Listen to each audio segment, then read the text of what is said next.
దేవుని పరిశుద్ధ నామమునకు మహిమ కలుగునుగాక.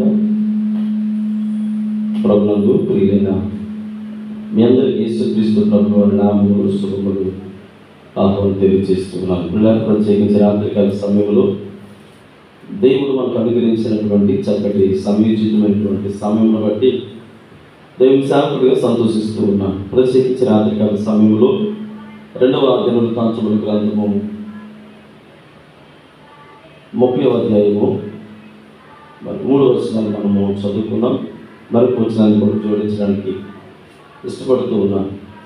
ఈ 30వ అధ్యాయంలో 9వ వచనం నుండి ఒకసారి చదువుకుందాం. మీరు యెహోవా వైపు తిరిగిన ఎడల మీ సహోదరుని ఎడలను మీ పిల్లల ఎడలను చెర తీసుకొని పోయిన వారికి కనికరము పొందును అనే మాట ఇక్కడ మనము జ్ఞాపకం చేసుకుంటున్నాం. 2వ దినవృత్తాంతముల గ్రంథము 30వ అధ్యాయము 9వ వచనం చదివితే, మీరు యెహోవా వైపు తిరిగిన ఎడల మీ సహోదరుల ఎడలను మీ పిల్లల ఎడలను చెర తీసుకొని పోయిన వారికి కనికరము పుట్టును. చెర తీసుకొని పోయిన వారికి కనికరము పుట్టును. వారు ఈ దేశములకు తిరిగి వచ్చెదరు. మీ దేవుడైన యెహోవా కరుణ కటాక్షములు గలవాడు కనుక మీరు ఆయన వైపు తిరిగిన ఎడల మీ యందు ప్రసన్నుడు అగును అని ఇక్కడ మనము ఈ 9వ వచనంలో కొన్ని విషయాలు మనం జ్ఞాపకం చేసుకుంటున్నాము. ఆయన వైపు తిరగాలి. ఆయన వైపు తిరిగిన ఎడల మనం జ్ఞాపకం చేసుకుంటే 10వ వచనం అనుకుంటాను, అంచెగాండ్రు అనేటువంటి పదాన్ని కూడా మనం జ్ఞాపకం చేసుకుంటూ ఉన్నాం. ఎవరు అంచెగాండ్రు అంటే ఇంగ్లీష్లో రన్నర్స్ అంటారు. రన్నర్స్ లేదా ఇంకొక మాట మీరు తెలియచేయాలంటే ప్రకటించేవారు, సూచనలు తీసుకొచ్చేవారు. ఒక మాటలో చెప్పాలంటే ఈ మొదటి రాజు 2వ రాజు అదే రీతిగా దినవృత్తాంతములు గ్రంథాలు ఏవైతే ఉన్నాయో ఈ మొదటి దినవృత్తాంతాలు 2వ దినవృత్తాంతాలు గ్రంథాలు సమకాలికులు అంటారు కదా. ఒకే సమయంలో 2వ రాజుల గ్రంథంలో చూసేటువంటి విషయాలు అదే రాజులు 2 పుస్తకాలు, మొదటి రాజులు కావచ్చు 2వ రాజులు కావచ్చు, వాటిలో చూసేటువంటి సన్నివేశాలు లేదా వాటిలో జరిగినటువంటి సంఘటనలు మనకి దినవృత్తాంతాల పుస్తకాలు 2 గ్రంథాల్లో కూడా కనిపిస్తూ ఉంటాయి. ఎందుకు కనిపిస్తూ ఉంటాయంటే ఒక ఏకకాలంలో సమకాలంలో ఒకే సందర్భంలో ఒక సంఘటన 2 వ్యక్తులు చూసినప్పుడు వాళ్ళిద్దరు ఏం చేస్తారంటే ఇంకొక దగ్గరికి వెళ్ళినప్పుడు ఏం చేస్తారు, ఈయన అదే విషయాన్ని తెలియజేస్తాడు, ఇంకొక ఆయన కూడా అదే విషయాన్ని తెలియజేస్తాడు. అందుకనే రాజుల పుస్తకాలు అదే రీతిగా దినవృత్తాంతములు అనేటువంటి 2 పుస్తకాలు కూడా మనకి సౌలభ్యం కొరకు మొదటి రాజులు 2వ రాజులు, మొదటి దినవృత్తాంతములు 2వ దినవృత్తాంతం అంటాం. కానీ ఇవి 2 కూడా రాజుల పుస్తకాలు అదే రీతిగా దినవృత్తాంతములు అనేటువంటి మాట మనం జ్ఞాపకం చేసుకుంటాం. యూదా రాజులు పరిపాలన విధానం గురించి జ్ఞాపకం చేసుకుంటే ఇక్కడ ఈ హిజ్కియా అనేటువంటి ఒక వ్యక్తి మనకు కనబడతారు. హిజ్కియా దేవుని సన్నిధానంలో ఒక ప్రకటన తెలియజేశాడు. ఏ ప్రకటన చేశాడంటే ఇక్కడ దైవజనుడి ద్వారా దేవుడు మాట్లాడుతూ ఉన్నాడు. అప్పటికే ఈ ఇజ్రాయేల్ ప్రజలు కావచ్చు, యూదా జనాంగం కావచ్చు, చెరకు చాలా దగ్గరగా ఉన్నారు. చెరలోకి కొంతమంది వెళ్ళిపోయారు అన్నట్టు, మిగిలిన వారు కూడా చెరకు వెళ్ళడానికి సిద్ధంగా ఉన్నారు. అప్పటికే అశ్షూరీయుల యొక్క అజమాయిషీ యూదా జనాంగం మీద, ఇజ్రాయేల్ జనాంగం మీద దాదాపుగా 50% వచ్చేసింది. అజమాయిషీ వచ్చినప్పుడు ఇప్పుడు అశ్షూరీయులు వారిని పట్టుకుని వెళ్ళిపోతారు. జరిగిన నష్టం ఎలా జరిగిపోయింది, ఇప్పుడైనా అర్థమవుతుంది. అంటే జరిగిన నష్టం ఎలాగే జరిగిపోయింది, ఇప్పుడైనా మీరేం చేయాలని మాట్లాడుతున్నారు. 9వ వచనంలో, మీరు యెహోవా వైపు తిరిగిన ఎడల మీ సహోదరుని ఎడలను మీ పిల్లల ఎడలను తీసుకొని పోయిన వారికి కనికరము పుట్టును. వారు ఈ దేశములకు తిరిగి వచ్చెదరు. మీ దేవుడైన యెహోవా కరుణా కటాక్షములు గలవాడు కనుక మీరు ఆయన వైపు తిరిగిన ఎడల, ఆల్రెడీ సగం ఎవరైతే చెరలోకి వెళ్ళిపోయారో ఇప్పుడైనా నష్టపోయిన తర్వాత బాధతో, దుఃఖముతో, వేదనతో, సమస్యలతో సతమతమైపోతూ మనం ఏమంటామంటే దేవుడు నాకు ఏ న్యాయం చేయడం లేదు, దేవుడు నాకు ఏమేమి చేయడం లేదు అని చింతించే కంటే ఎవరి వైపు తిరగాలట? దేవుని వైపు తిరగాలి. ఇక్కడ హిజ్కియా విషయానికి వచ్చేటప్పటికి కొంతమంది పనివారిని ఏర్పాటు చేశాడు. అంచెగాండ్రు దేవుని ప్రకటనలు తెలియజేసేవారు. ఈ అంచెగాండ్రు హిజ్కియా 25 సంవత్సరాల వయసులో రాజ్య పరిపాలనకు వచ్చాడు. చాలా చిన్న వయసులో వచ్చాడు. 25 సంవత్సరాల రాజ్య పరిపాలనకు వచ్చిన తర్వాత చాలా తక్కువ సమయంలో తెలుసుకున్నాడు దేవుని గురించి. తన పితరులు ఎవరు కూడా ఆయనలాగా మంచి పనులు చేయలేదు, కానీ దావీదు యొక్క మంచి లక్షణాలు హిజ్కియా నేర్చుకొని దేవుని పనులు చాలా నమ్మకంగా నిలబడినట్లుగా మనం బైబిల్ గ్రంథంలో చూడగలుగుతూ ఉన్నాం. అయితే హిజ్కియాకి ఏమై అర్థమైందంటే చూసాడు, అబ్జర్వ్ చేస్తూ ఉన్నాడు. చూస్తున్నాడు 25 సంవత్సరాల వయసులో రాజ్య పరిపాలనకు వచ్చిన తర్వాత ప్రజలందరూ చూస్తూ ఉంటే ఎవరి పనులు వాళ్ళు నిమగ్నమైపోతూ ఉన్నారు. ఎవరి బాధలు వాళ్ళవే, ఎవరు గోల వాళ్ళన్నట్టుగా ఎవరి పనులు వాళ్ళు చేసుకుంటూ ఉన్నారు. కానీ దేవుని విషయాన్ని మాత్రం ఎవరు కూడా పట్టించుకోవడం లేదు. దేవుని గురించి ఎవరు పట్టించుకోపోయేసరికి హిజ్కియాకి అర్థమైంది. దేవుడు తనతో మాట్లాడినటువంటి మాటలను బట్టి, అరే దేవుడు సందర్భంలో తెలియజేశాడు కదా, తెలియజేశాడు కాబట్టి మనం దేవుని వైపు తిరిగితే దేవుడు ఖచ్చితంగా మన మీద కరుణా కటాక్షములు కలిగిన వాడు. ఆయన ప్రసన్నుడు, ఆయన ప్రత్యక్షమయ్యేవాడు. ప్రసన్నత అనేది దేవుని సన్నిధిలో పొందుకోవాలి అని అంటే మనం అనుకుంటాం, ఆల్రెడీ నేను చాలా లోతులు దిగిపోయానండి, ఇక నా జీవితంలో నేనేం చేయలేను. అయితే హిజ్కియాకి అర్థమైంది ఏంటంటే, మనల్ని ఐగుప్తులో బానిసలుగా ఉన్నటువంటి మనల్ని దేవుడు విడిపించాడు కదా, వీళ్ళకి ఎవరికి కూడా విశ్వాసం లేదే, విశ్వాసహీనులుగా దేవునికి చాలా అవమానం తీసుకొచ్చేలా ఉన్నారు కదా, ఇది కరెక్ట్ కాదు అని అంచెగాండ్రుని పిలిచి, ఇదిగో మీరు ప్రకటన చేయండి, వెళ్ళి ఏమని ప్రకటన చేయాలా, మీరు దేవుని వైపు తిరిగినాడలా ఖచ్చితంగా మీ జీవితంలో దేవుడు ప్రసన్నుడు అవుతాడు, దేవుడు ప్రత్యక్షం అవుతాడు, అంటే దేవుని యొక్క ప్రసన్నత మీ బ్రతుకులో ఉంటుంది అని హిజ్కియా అంచెగాండ్రుని పంపించినప్పుడు అంచెగాండ్రు వెళ్ళి ప్రకటన చేశారట. అంచెగాండ్రు వెళ్ళి ప్రకటన చేస్తే ఇక్కడ మనం జ్ఞాపకం చేసుకుంటున్నప్పుడు హిజ్కియా ఏమర్థం చేసుకున్నాడంటే, ఇశ్రాయేలు ప్రజలు ఐగుప్తులో విడుదల పొందినప్పుడు చివరిగా చేసినటువంటి పండుగ ఏంటి, గతించినటువంటి శుక్రవారం. అంటే ముందు కాలంలో నేను తెలియజేశాను, ముందు వారం అంతకు ముందు వారం తెలియజేశాను. ఇశ్రాయేలు ప్రజలు ఐగుప్తు నుంచి విడిపించబడినప్పుడు చివరిగా పోయిన వారం తెలియజేశాను, శుక్రవారం నాడు పస్కా పండుగ. ఏమండి, పస్కా పండుగ అనేది ఏ గోత్రం గురించి తెలియజేస్తాను, లాస్ట్ శుక్రవారం తెలియజేస్తాను. ఒక గోత్రం ప్రత్యేకమైనటువంటి రెండు గోత్రాలు అంటే ఒక తండ్రి వ్యవస్థలుగా ఉన్నప్పుడు అతను చూసి ఏ కుమారుడైతే నవ్వాడో వాడు మరణానికి గురయ్యాడు, ఏ కుమారుడైతే తండ్రిపై వస్త్రాన్ని చెప్పారో, అంటే నోవహు యొక్క కుమారుల విషయంలో ఐగుప్తులో వారు పడినటువంటి శ్రమ గురించి గతించిన శుక్రవారం నేను మీతో పంచుకున్నాను. అయితే ఈ పస్కా పండుగ విషయానికి వచ్చేటప్పటికి హిజ్కియా అనుకున్నాడు, ప్రజలందరూ మర్చిపోయారు దేవుని, మనల్ని విమోచించినటువంటి దేవుని మర్చిపోతే ఎలా అని, ఇది చాలా నాకు ఎందుకో నచ్చడం లేదు అని అంచెగాండ్రుని పంపించి, అయ్యా ప్రతి సంవత్సరము మొదటి నెలలో మనం ఏం చేయాలి, మొదటి నెలలో 14వ తారీఖున దేవునికి పస్కా పండుగ చేయాలి కదా, ఆచరించాలి కదా, అది మన క్రమం కదా, రండి అంటే వీళ్ళందరూ కూడా చూడండి 10వ వచనం అనుకుంటాను. అమ్మ చదవండి 10వ వచనం ఒకసారి.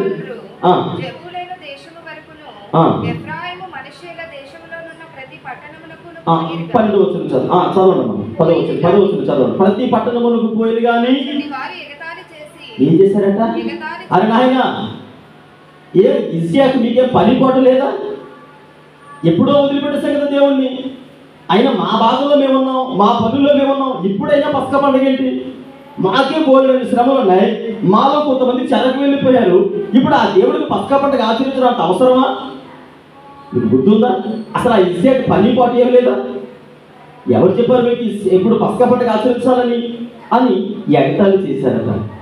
ఈనాడు ఒక క్రైస్తవ విశ్వాసిక ఆధ్యాత్మిక జీవితం ఎలా ఉందంటే, దేవుని మాట అన్నా, దేవుని వాక్యం అన్నా, దేవుని మందిరం అన్నా ఇదే పరిస్థితి మనం చూస్తూ ఉన్నాం. వాక్యము నీ దగ్గరికి వచ్చినప్పుడు ప్రేమపూర్వకంగా స్వీకరించి సరిచేసుకోవడానికి బదులు దేవుని వాక్యాన్ని చిన్నచూపు చూసేటువంటి పరిస్థితులు ఇక్కడ మనం జ్ఞాపకం చేసుకుంటే, హిజ్కియా అనుకున్నాడు, మొదటి నెలలో ప్రార్థన చేశాడట, ఫస్ట్ టైం పంపించాడు, పాపం వెళ్ళి ప్రార్థన చేసిన తర్వాత ఎగతాళి చేశారు, కొంతమంది నడిపారు, సరేలే అని చెప్పి అంచెగాండ్రు వచ్చేసారు. మరలా హిజ్కియా అనుకున్నాడు, సరే క్రమం అనేది తప్పింది కదా, మొదటి నెలలోనే బైబిల్ ప్రకారంగా, ధర్మశాస్త్రం ప్రకారంగా మొదటి నెలలో 14వ తారీఖున పస్కా పండుగ చేయాలి. సరే, మీరు 14 మొదటి నెలలో మీరు ఎలాగా సహకరించలేదు. బైబిల్ ఏమని రాయమంటుందని మీరు తర్వాత జాగ్రత్త ఇంటికి వెళ్ళిన తర్వాత చదవండి. ఏమంటుందంటే, ఆయన పిలవగా ప్రకటన చేయగా ఆ పండగకి సరిపోయినంత జనం రాలేదట. మీరు చూడండి, ఇలా అంతా బాధపడుతుంది. కొన్నిసార్లు ప్రార్థన సహవాసం పెట్టామనుకోండి మందిరంకి, వేరే కొన్ని ప్రార్థన ఎర్లీ మార్నింగ్ ప్రేయర్స్ కానీ, లేదంటే ఎవరు పెట్టినప్పుడు ఎంతమంది వస్తారు తెలుసండి? బొట్టకుడుగులా ఎక్కడో ఒకరు, అక్కడ ఎక్కడో ఒకరు వస్తారు. అంటే మామూలు అప్పుడు ఏమైనా క్రిస్మస్లోనో వేరే సందర్భంలో చూస్తే కనీసం పాస్ట్ గారు వెళ్ళడానికి కూడా తయారు ఉండదు. మిగతా టైంలో అంటే బైబిల్ మనకి ఏం తెలియజేస్తుందంటే, క్రమము తప్పినటువంటి భక్తి జీవితాలు. ఇసుకే అన్నాడట, సరే మీరు సహకరించలేదు కదా, 2వ నెలలో చేద్దాం పోనీ. ఎందుకని? ఇది దేవుని నామం కదా, దేవుని నామమును మనం కించపరచకూడదు. ఆయన మనల్ని విమోచించాడు, అది మర్చిపోతే ఎలా? ఒకప్పుడు మన బ్రతికేటి ఐగుప్తులో బానిసలుగా ఉన్నటువంటి మనల్ని తీసుకొని వచ్చి ఆయన విడిపించి గెద్ద రెక్కల మీద తీసుకొచ్చినట్టు విడిపించాడు కదా. అలాంటి దేవుడు మర్చిపోతే అలాగే పస్కా పండుగ ఆచరిద్దాం రండి అని మరలా ఇక్కడ చూడండి 11 చదవండమ్మా. కావున 2వ నెల యందు పులియని రొట్టెల పండుగ ఆచరించుటకై. చాలండి, ఇక్కడ 2వ నెలలో పిలిచాడట. పోన్లేండి, ఫస్ట్ నెల రాలేదు కదా, 2వ నెల రండి అని అంటే అప్పుడు కూడా చాలా మంది ఎగతాళి చేశారట, నవ్వారట. అయితే ఇక్కడ మనం జ్ఞాపకం చేసుకుంటున్నప్పుడు పిల్లలు జ్ఞాపకం చేసుకోండి, దేవుని పట్ల మన జీవితాలలో దేవుని ప్రసన్నత మన బ్రతుకులో పొందుకోవాలంటే ఏం చేయాలి? దేవుని యొక్క ప్రసన్నత కొరకు ఇక్కడ అంచిగంటలు యోధా జనాంగంలో అంచిగంటలు ప్రకటన చేస్తూ ఉన్నారు. ప్రకటన చేస్తున్నప్పుడు వీళ్ళు వచ్చారంట, మా బాధ మాది, మమ్మల్ని ఎందుకు ఎలా ఇబ్బంది పెడుతూ ఉన్నారు? అస్తమాను ఆ దేవుని పని చేయాలంటే ఎలా?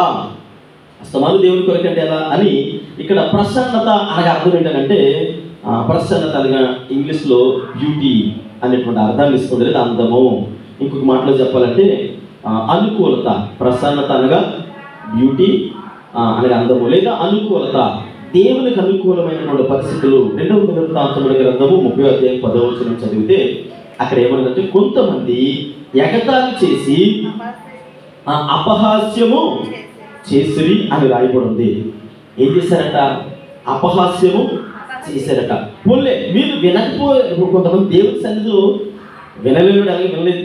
సరే, యాజకుడు లేదా ఇసుక తెలియజేశాడు. తెలియజేసిన తర్వాత పస్కా పండుగ ఆచరించాలి, దేవుని క్రమాన్ని పాటించాలని తెలియజేసినప్పుడు అదేదో ఉంది కదా, తాను చెడ్డపోతే మనమంతా చెడుతుంది. వీడు ఎలాగా వినలేదు. వినేవాళ్ళు కూడా అంటే అప్పుడు చూడండి, మీరు ఎప్పుడైనా చూడండి క్రైస్తవ విశ్వాసంలో ఉండేటువంటి బలహీనతలు ఏంటంటే, ఒకడు మందు తాగుతూ గట్టిగా చక్కగా రోడ్డంట వెంగేసుకొని నడుస్తున్నాడు అనుకోండి, ఏమంటారు తెలుసా? మీ అంత చూడు. అది బైబిల్ పట్టుకొని దేవుని మందిరానికి వచ్చాడండి భక్తిపరుడు అంటారు. సౌలుని చూసిన విధానం వేరు, పౌలుని చూసిన విధానం వేరు. సౌలునేమో చూసి అన్నారు అమ్మో అన్నారు, పౌలు వచ్చేటప్పటికి పౌలా అన్నారు. ఇక్కడ మనం జ్ఞాపకం చేసుకుంటున్నాం, అంచెగాళ్ళు వచ్చారు, ప్రకటన చేశారు, అయ్యా దేవుని క్రమాన్ని మనం పాటించాలి కదా అని అంటే మొట్టమొదటి ఏం చేశారు తెలుసా? ఎగతాళి చేశారట. 2వది మనం జ్ఞాపకం చేసుకుంటే 11వ వచనము, అదే 11వ వచనంలో ఆయనను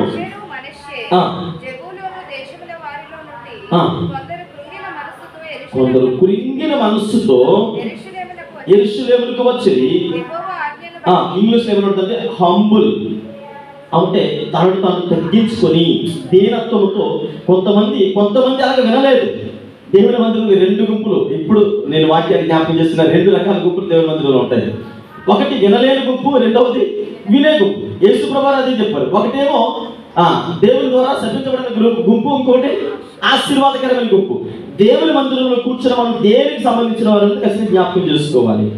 ఒకరేమో దేవుని వాక్యాన్ని ఎగతాళి చేస్తూ ఉన్నారు, ఏమంటే మాకు రాదా, మాకు తెలియదా అంటే. ఇక్కడ ఇప్పుడు పస్కా పండుగ ఏంటి అని ఎగతాళి చేసే 2 గుంపు ఒకటి ఉంది. ఇంకొకటి ఏమో అంచెగాంటలు ప్రకటన చేసిన వెంటనే హృదయం అంతా కూడా దేవుని సన్నిధిలో కుమ్మరించుకొని ఏడ్చారట.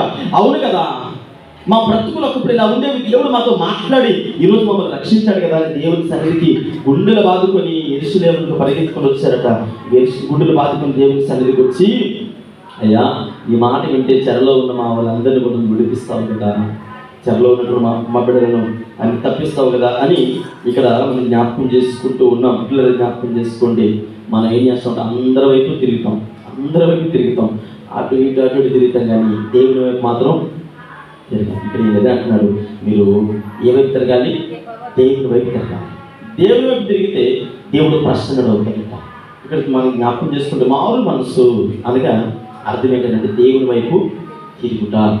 మారు మనసు అనగా దేవుని వైపు తిరుగుట. సర్వసాధారణంగా మనం మారు మనసు పొందామన్నట్టాం, కానీ చాలా మంది మారు మనసు పొందరు. దేవుని వైపు తిరగం. దేవుని వైపు తిరిగాం అనుకుంటూనే లోకం వైపు తిరుగుతారు. పేరు చెప్పరు, కానీ ఇదేదో ఇప్పుడు ఈ కార్యక్రమం జరుగుతుంది చూడండి. ఈ కార్యక్రమాల రోజు అటు పోయిపోయి నాకంటే పడతాయి ఇలాంటి విషయాలన్నీ. నేను పొరపాటులో ప్రదేశానికి వెళ్ళాను, ఏదో పనిలో ప్రదేశానికి వెళ్తే దాదాపుగా 80 చక్కగా పందిరేసి మొత్తం డెకరేషన్ అది చేసేస్తున్నారు. పోయిపోయి నాకు మళ్ళీ వాళ్ళు చేసేది కాదు, అయ్యారు పైసలు అయ్యారు, ఇంకేం మామూలుగా చేస్తున్నాం. ఏం చేస్తున్నారంటే ఆయన అన్నాడు, పక్కన పనిచేసి ఆయన వాళ్ళు మీ వాళ్ళు తెచ్చుకోతారు సార్. లేదు సార్ వాళ్ళు సరిగ్గా రారండి. ఏం చేస్తాం, సరిగ్గా రారండి. మా ఊళ్ళోనండి తెచ్చుకొస్తారండి, అక్కడ చేస్తారు ఇక్కడ చేస్తారని అనుకోండి. అప్పుడేమంటారు ఆయన నన్ను చూసి, నేను బతుకులు ఇంతగా ఉంటుంది. వాళ్ళు చేసే పని చేయకుండా పని అక్కడ నిలబడు, అయ్యగారు పైసలు అయ్యారు అని అంటే ఎవరికి అవమానం? అయ్యగారికి అవమానం కాదు, చేసే నీకు అవమానం కాదు, నువ్వు నమ్మే దేవునికి అవమానం. తల తెచ్చుకొని వచ్చేసాను, చాలా సిగ్గానికి వచ్చింది. పిల్లలు జ్ఞాపకం చేస్తుంది. ఇక్కడ మనం జ్ఞాపకం చేసుకుంటున్నప్పుడు వారు తగ్గించుకున్నారట. మేము నమ్మినటువంటి దేవుడు మా జీవితంలో పరిపూర్ణమైన మారు మనసు పొందారు. దేవుని సన్నిధిలో మారు మనసు పొంది దేవుని సన్నిధికి వచ్చి వారు దేవుని సముఖంలో ఏమంటున్నారంటే, అయ్యా మా జీవితాలు, మా ముఖాలు నీ వైపే. ఒక దైవజనుడు పాట రాశాడు, నా ముందు అంటే నా ముఖం వైపు నీ శిలువ ఉంటుంది, నా వెనక భాగాన లోకం ఉంటుంది. అదే మనకు ఒక అవకాశం వచ్చింది అనుకోండి, మనం ఏమంటాం తెలుసా? నా ముందు లోకము, నా వెనక శిలువ అనేటువంటి పరిస్థితి. ఇక్కడ బైబిల్ గ్రంథంలో ఒక వ్యక్తిని నేను జ్ఞాపకం చేస్తాను. చూడండి, 90వ కీర్తన భాగము 17వ చరణం చదివితే, 90వ కీర్తన భాగము 17వ చరణంలో దైవజనుడైన మోసే గారు తన చివరి ఘట్టంలో ఇలా రాస్తూ ఉన్నారు, మా దేవుడైన యెహోవా ప్రసన్నత మా మీద ఉంటుంది గాక, మా చేతి పనిని మాకు స్థిరపరచము, మా చేతి పనిని స్థిరపరచము. ఇక్కడ దైవజనుడైన మోసే గారు ఎందుకు 2 సార్లు అయ్యా మా చేతి పనిని స్థిరపరచవా, మా చేతి పనిని స్థిరపరచవా, అయ్యా మీ ప్రసన్నత మా మీద ఉంటుంది కాక. దైవజనుడు మోసే ఇక్కడ మనం జ్ఞాపకం చేసుకున్నప్పుడు ఆయన నెబో కొండ మీద చివరి పిలుపు వచ్చేసింది మోసే గారికి. నెబో కొండ మీద ఉన్నాడు. కొండ మీద ఉన్నప్పుడు దేవుడు అన్నాడు, మోసేని పెట్టి వాడు సర్దుకొని వచ్చి అయిపోయింది టైం అన్నాడు. అంతే. అది ఏంటయ్యా, ఇన్ని సంవత్సరాలు ఇజ్రాయేల్ ప్రజలు నడిపించడానికి పిలిచావు కదా, అలా ఎలా సడన్గా పిలిచేస్తావు అని మోసే అడగలేదు. అందుకని మీరు చూడండి, 90వ కీర్తన భాగంలో అంటాడైనా, నరులారా తిరిగి రండి అని సెలవిస్తున్నావు. 3వ చరణం అనుకున్నాను, నీవు మనుషులను మట్టికి మార్చున్నావు, నరులారా తిరిగి రండి నువ్వు సెలవిస్తున్నావు, నీ దృష్టికి 1000 సంవత్సరములు గతించిన నిన్నటి వలె ఉన్నాయి. అయ్యా ఇదిగో నువ్వు పిలిచావు కనుక నేను వచ్చేస్తూ ఉన్నాను. అయితే విషయం ఏంటంటే నీ ప్రసన్నత మాకు కావాలయ్యా. దైవజనుడైన భక్తుడైన సొలొమోను అంటారు, అయ్యా ఇదిగో మా చేతి పనులను, నీ చేతుల కష్టార్జితమును అనుభవించు. అంటే నీ చేతుల కష్టార్జితము నువ్వు ఏం చేస్తావు? చక్కగా అనుభవిస్తావు. ఎప్పుడు అనుభవిస్తావు? నీకు దేవుని వైపు తిరిగినప్పుడు. దేవుని ప్రసన్నత నీ జీవితంలో ఉంటే. కొంతమంది ఉద్యోగాలు చేస్తారు, వ్యాపారాలు చేస్తారు, నెలంతా కష్టపడతారు. నెల చివరికి వచ్చేటప్పటికి కష్టార్జితం కంటే అప్పు ఉంటుంది. ఎందుకు అంత అప్పు ఉంది అని అంటే, వారి రాబడి కంటే ఖర్చు ఎక్కువ. వారు స్థాయికి మించిన ఖర్చులు చేస్తారు. అంటే పరిస్థితులను చెయ్యి దాటిపోయి ఎందుకు అలా చేస్తారని అంటే, వారి జీవితంలో మరలా జ్ఞాపకం చేస్తూ ఉన్నాను, నీకు దేవుని ప్రసన్నతను కోరుకునే వ్యక్తి అయితే ఆ ఇబ్బంది ఉండదు. నాకు కొన్ని కుటుంబాలు తెలుసు మన సంఘంలో, వారి జీతాలు ఎంతో తెలుసండి. ఉదయం వెళ్ళి సాయంత్రం వచ్చేటప్పుడు లేదంటే నెలంతా కష్టపడితే గట్టిగా అయితే కనీసం పట్టుబడి 10,000 రూపాయలు సంపాదించరు. కానీ కుటుంబం ఎంత హ్యాపీగా ఉంటుందో తెలుసా? దేవుని సన్నిధిలో వాళ్ళు కూడా చెప్తారు, అయ్యా దేవుని మీద ఆధారపడ్డాం, ఈ రోజు ఎల్లో వస్తుందో లేకపోతే లేదు. ఒట్టి చేతితో వచ్చినట్టు రోజులు ఉన్నాయి, కానీ ఒక రోజు 5,000 వచ్చిన రోజు. కొన్ని నెలలు అయితే జీతాలు ఉండవు, కానీ తినడానికి తిండి దేవుడు సమృద్ధిగా ఇస్తున్నాడు. లక్షలు సంపాదించి భిక్షాధికారులుగా ఉన్నవారు కూడా ఉన్నారు. లక్షలు, కానీ ఏ ప్రయోజనం? ఎవరు ప్రసన్నత లేదు. నీ చుట్టూ నీకు ఎంతమంది కుటుంబం ఉన్నా, ఎంతమంది బంధువులున్నా, దేవుని ప్రసన్నత లేకపోతే, ఇక్కడ దావీదు భక్తుడు అంటాడు, సారీ మోసే గారు అంటారు, అయ్యా మా చేతి పనిని చదవడం 17 మా దేవుడి యెహోవా ప్రసన్నత మా మీద నుండును గాక, మా చేతి పనిని మాకు స్థిరపరచుము. మా చేతి పనిని అయ్యా నువ్వు స్థిరపరిస్తేనే మేము ఏం చేస్తాం? నీ ప్రసన్నత ఉంటే ఆశీర్వదించబడగలము. మీ ప్రసన్నత లేకుండా మేము ఏది కూడా చేయలేము. ఎంత వచ్చినా ఏ విధమైనటువంటి ప్రయోజనం మా జీవితంలో ఉండదని ఇక్కడ దైవజనుడైన మోసే గారు మాట్లాడుతూ ఉన్నారు. అందుకని దేవుని సన్నిధిలో మనం ఎలా ఉండాలంటే, ఆయన ప్రసన్నత కావాలి. ఆయన ప్రసన్నత అంటే హిజ్కియా వచ్చాడు దేవుని సన్నిధికి, ఆయన ప్రసన్నత మీకు కోరండి, ఆయన తిరగండి, వెంటనే ఆయన ప్రసన్నత నీ జీవితంలోకి వస్తారు. ఎవరెవరు తిరిగిన ఆయన ప్రసన్నత రాదు. కొంతమంది ఎగతాలు చేశారు, కొంతమంది దేవుని యొక్క ధ్యానం కలిగి తగ్గించుకొని దేవుని సన్నిధికి వచ్చి ఆయన పాదములు పట్టుకుని గోచాడుతూ ఉన్నారట. పిల్లలు జ్ఞాపకం చేసుకుంటూ దేవుని పాదములు పట్టుకుని గోచాడుతూ, అయ్యా నీ సహాయం అనేది నీ ప్రసన్నత మాకు కావాలన్న అడిగినప్పుడు దేవుడు వారి జీవితంలో గొప్ప కార్యాలు జరిగించినట్లుగా మనం చూడగలుగుతూ ఉన్నాం. అన్ని విషయాలు చేతుల కష్టాజీతమును చక్కగా తిందువు అనేటువంటి విషయాలు మరొకసారి నేను చదివిస్తూ ఉన్నాను. ఇక్కడ మోసే గారి యొక్క కోరిక ఏంటంటే, ఆత్మీయ అంటే శరీరానికి మాత్రమే కాదు, ఆత్మ కూడా దేవుని యొక్క ప్రసన్నత అవసరం. దేవుని ప్రసన్నతని ఎంతమంది కోరుకుంటూ ఉన్నారు? పర్లేదండి, నేను నా కష్టాజీతం అంతా ఉందండి, పర్లేదండి, నాకేం కుదువు లేదండి అనుకుంటున్నావు, కానీ నీ కష్టాజీతము నిలబడదు. దేవుని ప్రసన్నత ఉంటే నిలబడదు. అందుకని 2 విషయాలు జ్ఞాపకం చేస్తున్నాను. అదే 27వ కీర్తన భాగములో 27వ కీర్తన భాగము 4వ వచనాన్ని చదువుకుంటాం. యెహోవా యొద్ద ఒక వరం అడిగితిని, యెహోవా ప్రసన్నతను చూచుటకును ఆయన ఆలయములో ధ్యానించుటకును నా జీవిత కాలం అంతయు నేను యెహోవా మందిరములో నివసము కోరుచున్నాను. దైవజనుడైన దావీదు గారు అంటారు, ఇక్కడ హిజ్కియా అంటారు, ఇదిగో మీరు దేవునికి తిరిగితే ఆయన ప్రసన్నత మీ బ్రతుకులో ఉంటారు. అప్పుడు చెరలోకి వెళ్ళిపోయిన వారు, శ్రమలో ఉన్నవారు, రోగంతో ఉన్నవారు, వారందరూ కూడా వెనక్కి తిరిగి వస్తారు. ఎవరు ప్రసన్నత ఉంటే? దేవుని ప్రసన్నత ఉంటే.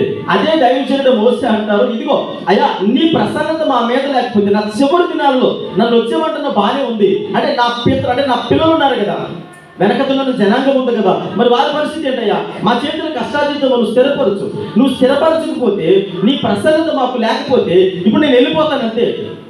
నన్ను పిలుస్తున్నావు, నా చివరి దినాలు నాకు అర్థమవుతుంది.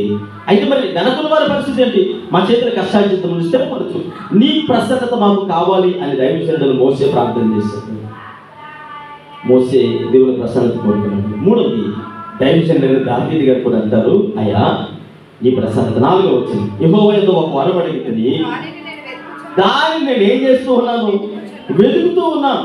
ఈరోజు మన కోరికలు ఎలా ఉంటాయంటే, పొరపాటున దేవుడు ప్రత్యక్షమయ్యి నన్ను అడిగాడు అనుకోండి, అమ్మయ్య స్టీఫెన్ పల్లి ఏం కావాలి కోరుకో అంటే, ఏం లేదండి, ఒక మంచి మందిరం, ఒక 5,000 మంది విశ్వాసులు, ఆ మందిరానికి కావాల్సిన మంచి ఎక్విప్మెంట్స్, ఆ తర్వాత ఒక మంచి టీము, దేవుని సువార్తలు చక్కగా విలువగా కొనసాగడానికి, అంటే ఏ విధమైన కుదువు లేకుండా మంచి ఇల్లు, ఒక కారు, ఏమంటే మానవ నైజం కలిగినటువంటి వ్యక్తులుగా ఏం కోరుకుంటాం? ఇది నా కోరికలండి అంటాం. ఇప్పుడు దేవుడు వచ్చి ఇచ్చారు అడుగు వరం అంటే, మనుషుడికి ఈ వరాలని చెప్పిన దేవుని దగ్గర. కానీ ఇక్కడ దావీదు అంటాడు, నేను దేవుని ఒక వరం అడిగాను. ఏంటి ఆ వరము? చదవండి. యెహోవా ప్రసన్నతను చూచుటకును ఆయన ఆలయములో ధ్యానించుటకును, యెహోవా ప్రసన్నతను చూచుటకును ఆయన ఆలయములో ధ్యానించుటకును నేను ఆయన వరం అడిగాను. ఆయన ప్రసన్నత చూడాలి, ఆయన ప్రసన్నత కావాలి ఈరోజు మన జీవితాల్లో. దేవుని బిడ్డలకు ఆయన ప్రసన్నత లేకుండా, ఆయన సెలవు లేకుండా ఎంత చక్కగా చెప్తామంటే, దేవుని సెలవు లేకుండా ఒక వెంట్రుక తెల్లగానైనా నల్లగానైనా అవుదండి, ఒక వెంట్రుక కూడా రాదండి. దేవుని సెలవు, దేవుని చిత్తం అవ్వాలని చెబుతూనే దేవుని చిత్తాన్ని పక్కకి నెట్టేసి మన చిత్తాన్ని అక్కడ చేస్తాం. ఎంతమంది దేవుని చిత్తాన్ని అనుసరిస్తూ ఉన్నారు? ఎవరు దేవుని చిత్తం అయితే నేను ఎక్కడి నుంచి చదువుతానండి అన్నవారు ఎవరుంటారు? దేవుని చిత్తం మీద నేను ఆధారపడ్డానండి, నా సొంత నిర్ణయం ఏ రోజు కూడా నేను తీసుకోలేదు అన్నవారు ఉన్నారు. ఖచ్చితంగా సొంత నిర్ణయాల మీద మనం ఆధారపడతాం. దేవుని ప్రసన్నత లేకుండా ఎన్ని ప్రయత్నాలు చేసినా అది దేవుని సేవకుడిగా ఆ నోటితో చెప్పలేదు. కానీ ఇక్కడ మీరు జ్ఞాపకం చేసుకుంటే భక్తులు రావాలి. నా కోరికదయ్యా, ఆయన ప్రసన్నతను చూడాలని నేను వెతుకుతూ ఉన్నాను, వెంటాడుతూ ఉన్నాను, పరిగెడుతూ ఉన్నాను. తర్వాత ఆయన సన్నిధిలో నా జీవితకాలం అంతా కూడా నేను ఏం చేస్తాను, దేవ మందిరంలో నివాసం చేయాలని కోరుకుంటూ ఉన్నా. అప్పుడు కదా చెరలో ఉన్న వారు అందరూ కూడా వస్తారు ఆయన ప్రసన్నతను కోరుకుంటే. ఈరోజు మనకి పరలోకం అంటే ఏమనుకుంటామంటే చాలామంది బంగారు రోడ్లు, వజ్రాలు, ఏమో అంటే మొత్తం రత్నాలు అవి అనుకుంటాం. కానీ పరలోకములో భూమి మీద ఉన్నప్పుడు దేవుడితో సహవాసం లేనోడు పరలోకం ఎలా వెళ్తాడు? అందరికీ పరలోకం కావాలి, కానీ భూమి మీద మాత్రం దేవుడితోటి సంబంధం ఉండదు. దేవుడితో సంబంధం లేకుండా, ఇక్కడ సంబంధం లేకుండా డైరెక్ట్గా పరలోకానికి దేవుడు ఎలా రప్పిస్తాడు? ప్రతి క్రైస్తవుడికి ఉండేటువంటి ఆగిటంటే పరలోకం. కానీ మందిరంలో దేవుని ప్రసన్నతను కోరుకునేవారు చాలా తక్కువ, చాలా తక్కువ. ఎందుకు చాలా తక్కువ అంటానంటే, దేవుని ప్రసన్నత మీకు అర్థం అవడానికి చెప్తాను. పొద్దుతిరుగుడు ఎంతమంది తెలుసు? పొద్దుతిరుగుడు తెలుసు కదా, అది ఉదయాన్నే ఎటువైపు చూస్తుంది? చంద్రుడి వైపు చూస్తుంది, సూర్యుడి వైపు చూస్తుంది. మధ్యాహ్నం, సాయంత్రం, మరి రాత్రులు ఎటు చూస్తుంది? ఎందుకు తల తీసుకుంటుంది? దానికి ఎవరు కనపడలేదు? నీతి సూర్యుడైన యేసుక్రీస్తు ప్రభులు వారి విశ్వాసులుగా మన దేవుడు ఎటువైపు ఉన్నాడో అటువైపు తిరగాల. మన ప్రసన్నత అంటే ఆయన ప్రసన్నతను పొందుకునే విశ్వాసులుగా ఎటువైపు తిరగాల? లోకం వైపు కాదు, కానీ మన కళ్ళు అన్ని వైపులు తిరుగుతాయి, ఒక్క దేవుని వైపు తప్ప. ఇక్కడ మనం చదివితే భక్తుడు దాని అంటాడు, ఆయన నా జీవితకాలం అంతా కూడా నేనేం చేస్తాను? నీ వైపే, ఈ సన్నిధిలో నేను ఉంటానయ్యా అని మాట్లాడుతూ దేవుని సన్నిధిలో మరి చక్కటి కోరుకున్నట్లుగా మనం జ్ఞాపకం చేసుకుంటున్నాం. ఒకటి, మొట్టమొదటి మనం జ్ఞాపకం చేసుకుంటే అంచెగంటలు ప్రకటించినప్పుడు వాళ్ళు ఏం చేశారట? ఎగతాళి చేశారు. రెండవది మనం జ్ఞాపకం చేసుకుంటే ఇంకో గుంపు ఉందన్నారు కదా, వాళ్ళు కూడా దేవుని సన్నిధిలో వచ్చి పశ్చాత్తాపించి దేవుని సన్నిధిలో ప్రార్థన చేసి ఈనోత్వం కలిగి దేవుని సన్నిధిలో అడిగారట. మరి మన జీవితాలు కూడా ఒకసారి జ్ఞాపకం చేసుకుంటాం. మన జీవితం జ్ఞాపకం చేసుకోవాల్సింది ఏంటంటే, ఈ మొదటి గుంపు ఉంటుంది కదా, మొదటి గుంపు దేవుని ఎగతాళి చేసేటువంటి గుంపు ఏదైతే ఉందో ఆ ఎగతాళికి ఎంకరేజ్ చేసేవారుగా, దేవుని నామాన్ని అవమానించడానికి ఇచ్చేసేవారుగా. ఒకవేళ మనం అలాంటి గుంపుతో కలుస్తున్నాం అనుకోండి, ఖచ్చితంగా దేవుని ఉగ్రతకు పాత్రలుగా ఉంటాం. రెండోది మనం జ్ఞాపకం చేసుకుంటున్నప్పుడు దేవుని సన్నిధిలో దీనత్వం కలిగిన వారికి, మనము దేవుని వాక్యానుసారమైన జీవితాలు కలిగిన వారికి ఉన్నప్పుడు ఖచ్చితంగా దేవుని సన్నిధిలో దీవించబడినట్టు గుంపుకుంటాం. రెండో మాట చదవండి, 2 దినవృత్తాంతముల గ్రంథము 30వ అధ్యాయము 20 వచనం చదువుకుంటాం. 2 దినవృత్తాంతముల గ్రంథము అంగీకరించి ఇక్కడ మూడవది మనం జ్ఞాపకం చేసుకుంటున్నప్పుడు హిజ్కియా ప్రార్థన చేసిన వెంటనే అక్కడ దేవుడు ఏం చేశాడు? మూడవది స్వస్థపరిచాడు. ఏం స్వస్థపరిచాడు? వాళ్ళకి ఏ విధమైన రోగాలు లేవు, అనారోగ్యాలు లేవు, ఇవేమి లేవు. కానీ శారీరకమైనటువంటి బలహీనతల కంటే ఆత్మీయానుసారమైనటువంటి రోగాలతో ఉన్నారు. ఆత్మీయానుసారమైన రోగం అంటే హిజ్కియా రాకమునుపు ఉండేటువంటి రాజులు ఎలాంటి ప్రవర్తన కలిగి ఉన్నారో అలాంటి ప్రవర్తనలో ఉన్నారు. అంచెగాండ్రు వెళ్ళి ప్రకటన చేశారట, అయ్యా మీరు దేవుని వైపు తిరగండి, చెరలో ఉన్న వారందరూ వెనక్కి వస్తారు, మీ పిల్లలు వారందరూ కూడా తిరిగి వస్తారయ్యా, మీకున్న సమస్త బలహీనతలు తొలగిపోతాయి అని ప్రార్థన అని తెలియజేస్తే కొంతమంది ఎగతాళి చేశారు.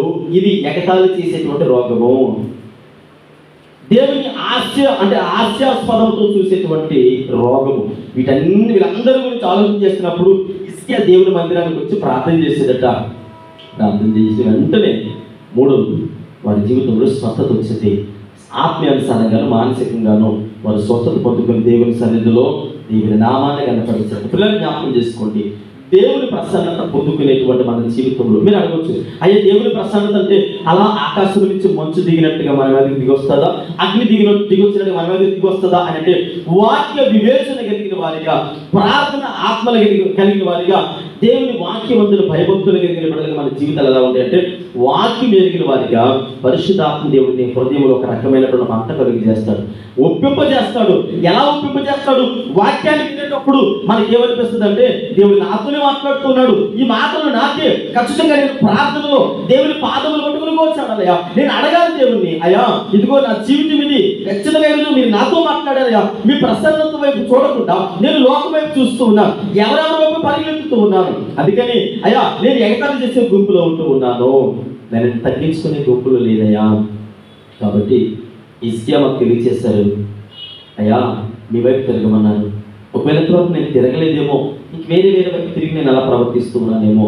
దైవజనుడు మోసే తన చివరి కాలంలో అయ్యా మా చేతుల పనులు స్థిరపరచబడాలి, మా జీవితాలు స్థిరపరచబడాలి, కుటుంబాలు స్థిరపరచబడాలంటే మీ ప్రసన్నత ద్వారానే జరుగుతుందని దైవజనుడు మోసే మాకు తెలియజేశారు. దైవజనుడు దావీదు గారు కూడా తెలియజేశారు, అయ్యా ఇదిగో నా జీవితకాలం అంతా కూడా మీ ప్రసన్నత చూస్తూ మీ మందిరంలో ఉంటే చాలయ్యా. ఈ లోకములో ఉన్నప్పుడే మీ ప్రసన్నత వైపు నేను కేంద్రీకరించకపోతే పరలోకములో నిత్య రాజ్యములకు నేను ఎలా చేర్చబడతాను? ఎంత గొప్ప దైవజనులు, గొప్ప సాక్షి సమూహంగా మా ముందున్నారు కదయ్యా. ఇప్పుడు ఈ వాక్యం మీ అందరితో దేవుని సేవకులకు ఒక మాట తెలియజేస్తున్నాం. ఎవరైతే దేవుని ప్రసన్నత వైపు చూసి ఆయన ప్రసన్నతను కోరుకొని ప్రార్థన చేస్తారో వారి ప్రార్థనకి దేవుడు ఇచ్చేటువంటి సమాధానం. చివరి వాక్యాన్ని చదువుకొని ముగించుకుందాం. చూడండి 30వ వచనము, 30వ అధ్యాయం 27వ వచనం చదవండి. 2 దినవృత్తాంతముల గ్రంథం 27వ వచనం చదవండి. అప్పుడు లేవీయులైన యాజకులు లేచి జనులను దీవింపగా వారు మాటలు వినబడెను. వారి ప్రార్థన ఎక్కడండి? ఎక్కడ ప్రార్థన? వారి ప్రార్థన ఎక్కడికి వెళ్ళిందట? ఆకాశములు. ఇప్పుడు నేను మాట్లాడుతున్న శబ్దం ఎంతవరకు వెళ్తూ ఉంది? మహా అయితే మందిరపు గౌలు దాటుకొని చుట్టుపక్కల అంటే ఒక 200 మీటర్ల శబ్దం అంత దూరం వెళ్తుందేమో, లేదా ఒక 300-400 మీటర్లు వెళ్తుంది. కానీ దేవుని ప్రసన్నత వైపు చూసి ఆయన వైపు తిరిగి, మనుషుల వైపు కాదు, ఆయన వైపు తిరిగి ప్రార్థన చేస్తే ఇప్పుడు లేవీయులు, యాజకులు, ఆ ప్రజలందరూ కూడా అంచెగంట యొక్క ప్రకటన విని దేవుని వైపు తిరిగిన తర్వాత చేసిన ప్రార్థన, తిరగక మునుపు చేసిన ప్రార్థన కాదు. దేవుని వైపు తిరగకుండా నువ్వు ఎన్ని సంవత్సరాలు ప్రార్థన చేసినా అది గుమ్మం దాటి బయట కాదు. అక్కడ ఇదే రాయబడి ఉంది. ఏమంటున్నాడు? వాళ్ళు చేసిన ప్రార్థన ఆకాశమందుల దేవుడు పరిశుద్ధి నివాసంలోనికి చేరిందట. అప్పుడు కదా దేవుడు చెరలో ఉన్న వారిని రప్పించాడు. ఈరోజు నీ కుటుంబంలో ఏ ఇబ్బందులు నాకు తెలియదు, ఏ చెరలో బంధించబడున్నారో, ఏ అవసరాలతో వేధించబడుతున్నారో నాకు తెలియదు. దేవుని వైపు చూసినప్పుడు దేవుని వైపు తిరగలిగితే, దేవుని వైపు తిరగకుండా, దేవుని వైపు ఆయన ప్రసన్నతను కోరుకోకుండా మనము ఏం చేసినా దానివల్ల ఖచ్చితంగా నష్టపోతాం. దేవుని వాక్యం అనేది శ్రేష్టమైనది. ఆయన మాట చాలా విలువైనది. ఎంత విలువైనదంటే మన జీవితాలను పరలోకానికి తీసుకెళ్ళడానికి. మీరు అనుకుంటారేమో నేను చనిపోయిన తర్వాత పరలోకం వెళ్తానండి. చనిపోయిన తర్వాత, అక్కడ చనిపోయిన తర్వాత రాయబడుతుంది. లేవీయులు ప్రజలు విన్నారు. ఎవరు? తగ్గించుకున్నవారు. అంచెగాండ్రు ప్రకటించిన మాట విని దేవుని ప్రజలు తిరిగారు, లేవీయులు తిరిగారు, యాజకులు తిరిగారు. ఎగతాళి చేసిన గుంపు వేరే, వారి గురించి నేను మాట్లాడలేదు. లోబడినటువంటి గుంపు, ఈ 3 ప్రజలు, లేవీయులు, యాజకులు దేవుని వైపు తిరగగానే వారు చేసిన ప్రార్థన ఆకాశమందుల పరిశుద్ధ స్థలమున్న దేవుని సన్నిధికి వెళ్ళి ఆయన సింహాసనమును కదిపిందట. ఈరోజు నీ ప్రార్థన, ఇక్కడ చేసే ప్రార్థన ఆయన సింహాసనానికి అధిపతిగా ఉండాలి. ఎంత బిగ్గరగా ప్రార్థన చేస్తున్నాం అన్నది కాదు, ఆయన ప్రసన్నతను కోరుకొని, ఆయన ప్రసన్నతను పొందుకొని ప్రార్థన చేయడం గొప్పతనం. ప్రార్థన చేసుకుందాం. వచ్చిన వారందరి కళ్ళు మూసుకొని కొద్ది సమయం దేవుని సన్నిధిలో ప్రార్థన